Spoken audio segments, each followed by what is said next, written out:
कमरा मुर्तज़ा, अब जो खुद आपने कहा कि इनकी जो डेफिनेटली जो कैपेसिटी है जिस हैसियत में आए वो इंडिपेंडेंट उस पर आए, अब इनका ये दावा कि वो कहीं नहीं जाएंगे, क्या ये पॉसिबल है कि आज़ाद उम्मीदवार पे किसी किस्म की उनको ऑफर्स भी ना हो और कोई प्रेशर भी ना हो और ऐसे में उनका ज़मीर भी ना जागे, क्योंकि एन मौके पे तो ज़मीर भी तो जाग जाते हैं ना।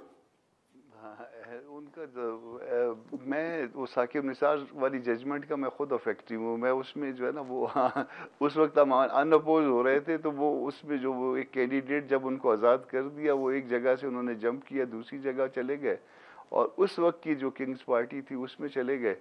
तो मैं बाहर 2018 वाले उसकी बात कर रहा हूँ, मैं बाहर और वो अंदर।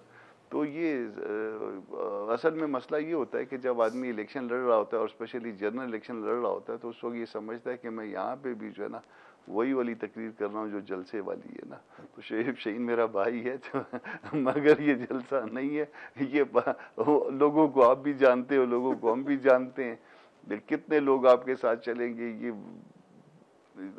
वक्त आके बता देगा। ये आपके पास मेरा क्लिप भी जो है ना इसको ये भी रिकॉर्ड हो गया हो, शोएब शहीन साहब का भी हो गया। ये 8 फरवरी के बाद जो है ना 1 बजे के बाद वो कहते हैं रिजल्ट दे देंगे, आप फिर 2 बजे के बाद देखिए कि कौन कहाँ गिरा कौन कहाँ गिरा।